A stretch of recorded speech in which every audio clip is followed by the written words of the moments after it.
Jean Smart is currently 72, and she's considered one of the most prolific comedic geniuses to grace our screens. But did you know that she almost lost her life on the set of Mare of Eastwood after a desperate attempt to impress her co-stars? Or that she shares the same lineage as a witch who was almost sentenced to death? Or the real reason why she has always been so secretive about her past and all the wrong things in her life? We are going to share these and more stories with you in today's video about Jean Smart's life, while also showing you some of her rare photos. Jean Smart conjures images of withering sarcasm, perfectly timed comedic delivery, and characters that leave you both doubled over in laughter and pondering life's complexities. But growing up, this actress looked like nothing she is now. She was a diabetic 13-year-old who was forced to learn how to administer her own insulin injections. Jean fell in love with acting in high school only because of a compulsory drama program, and after graduation, she went to train in a professional actors school. Not many would know that the comedic genius we see and celebrate today was forged in the dramatic depths of Shakespeare. Her Master of Fine Arts degree was what led her to prestigious theaters across the country. Old fans would remember her portrayal of Martha in Edward Albee's Who's Afraid of Virginia Woolf. This was Jean's first step on the ladder of fame as it garnered critical acclaim, further establishing her as a force to be reckoned with. From the theater world, she transitioned to television, landing roles in top shows like Designing Women and Frasier. Designing Women announced Jean to the industry, showcasing her comedic talent and sharp wit. However, this same show, as important as it is to who Jean is, caught a controversy that almost ended her acting career before it even began.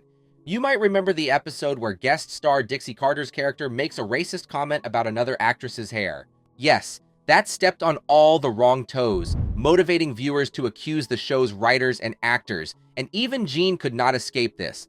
While others were blamed for what they said, the actress was almost persecuted for what she didn't say. Her silence on the matter fueled diverse speculations, and fans simply believed that she condoned such toxic work environment only because she enjoyed it.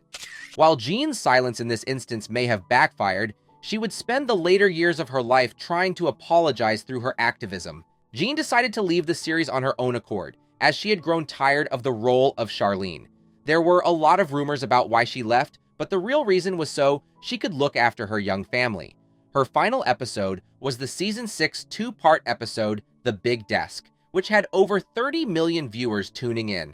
Unfortunately, Designing Women wasn't the only instance where Jean found herself in a hit-and-run situation. Her portrayal of Floyd Gerhardt in the 2014 critically acclaimed dark comedy, Fargo, also raised a lot of eyebrows, and she almost regretted it. In a 2015 interview with Vulture magazine, Jean was seen admitting that her career might have been better off without Floyd Gerhardt. "Floyd is such a complicated character," she said. Another role that Jean almost deceived the public to believe that she enjoyed was Deborah Vance on the hit Max comedy, Hacks. While she went home with a fat check after each episode, Jean revealed in an interview with The Hollywood Reporter that it wasn't what she really wanted in her career. "By season 2, we were working only 30 hours a week.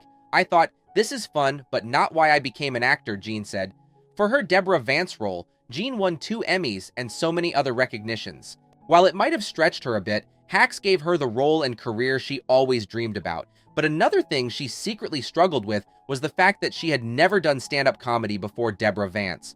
According to Jean, this made her incredibly nervous as she was standing against real comedians with solid portfolios of many laughs. Smart's life took an even more dramatic turn when she discovered she was descended from Dorcas Hoare, a woman born in 1635 who was condemned to death until she acknowledged that she was a witch. "I found out that my 8 times great-grandmother on the maternal side was convicted of witchcraft in Salem in 1692. I had no idea," Smart recently told IMDb in an interview. Joking with co-star Hannah Einbinder, who plays her assistant Ava on the show about it, Smart quipped, "But thank you for making fun of it." She discovered her roots when she was 61 in a 2018 episode of TLC's Who Do You Think You Are? And many fans all around the world sent their support and encouragement. While Jean easily succeeds in creating a captivating performance, viewers always struggle to separate the actress from the character. As it would seem, they never truly did forgive her for taking on some roles that she should have rejected. "It's important to remember that Jean is an actress," reminds a film critic in a 2015 article for The Atlantic. She's simply playing a role. But it does raise questions about the responsibility actors have when choosing characters and portraying them in a nuanced way. Acting has been the only job that Jean has ever had since high school, but the actress recently confessed the one time she almost gave up her acting career. It was supposed to be a carefully planned stunt to impress her Mare of Eastwood co-stars, but it ended with Jean spending weeks in the hospital fighting for her life. During a May appearance on Late Night with Seth Meyers, Jean told her host about a time when she thought it would be funny to pretend to fall off a rail to give her colleagues a scare. According to the actress, she leaned back a little too far, lost her balance, and crashed to the floor below. She lost consciousness, and the next thing she remembers was waking up in a hospital bed with a broken rib and a life-threatening concussion. After treatments, Smart revealed that she was quarantined, but no one noticed because it happened right before a break. So, she was still able to resume work on the next scheduled day of shooting. Marriage, loss, and motherhood. In 1987, Jean married fellow actor Richard Gilliland. They adopted 2 children, and this forged a strong bond that remains a cornerstone of Jean's life. However, tragedy struck in 2021 when Richard passed away. Jean, ever the private person, grieved in quiet dignity. We only heard whispers from colleagues who spoke of her strength and resilience in the face of this unfortunate event. Some even speculate that this personal loss might be the reason behind the raw vulnerability she brings to recent roles like Deborah Vance in Hacks. Over the past few years, Jean Smart has been reminded of how grateful she is for her health and also how quickly things can change. Since her husband's tragic death to a heart condition in 2021, the Hacks star has faced her own health scares this year, undergoing a heart procedure in February and an appendectomy earlier this summer. According to Jean, the death of her husband of nearly 34 years, fellow actor Richard Gilliland, dramatically changed how she treated her own health. I'm the one running the show now, completely on my own. And if something happens to me, what happens to my kids? Jean said. It just made more sense for me to get smarter about my health decisions. Though Gilliland died of a heart condition, Jean revealed that she was deceived into thinking that he had COVID. The places I took him to get him tested didn't do anything except a COVID test, Smart said, and after he died, the actress decided to go back to one of those places to confront the person who was in charge there. She revealed that when she went back to these medical practitioners, they admitted that they were careless in their diagnosis. They supposed he was suffering from COVID, but he wasn't. All he needed was an EKG. Smart first met Gilliland when he was cast in the recurring guest role of J.D. Shackelford on Designing Women, appearing on the show from 1986 to 1991. I met him when he was kissing someone else, the actress said as she laughed during a 2017 interview.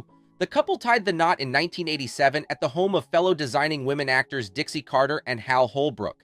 They later welcomed 2 sons. Jean Smart is currently single, and she plans to keep it that way. As she revealed, her children are all that matters to her at the moment. Consequences of the Designing Women. It's been over 31 years since Jean Smart was last seen on the set of The Designing Women, but the actress still admits that she suffers consequences of a few of the show's highlights. Her encounter with racism on the set was what transformed her into a vocal champion, speaking out against ageism and sexism and using her platform to raise awareness for all important causes. And when Jean is not giving impactful speeches on racism and discrimination, the actress can be found in acting mentorship programs, platforms where she offers her experience and talent in raising new generation actors. As Jean Smart continues to captivate audiences with her talent and grace, one thing remains certain: there's still so much to discover about this enigmatic Hollywood icon with over a $12 million net worth. Not much has been going on with her on the screen these days, but fans remain grateful that she has not announced her retirement. Jean Smart, now 72 years old, celebrates a well-lived life with her children in their $500,000 Los Angeles home. Jean Smart's story is far from over, and we all can't wait to see what captivating characters she brings to life next.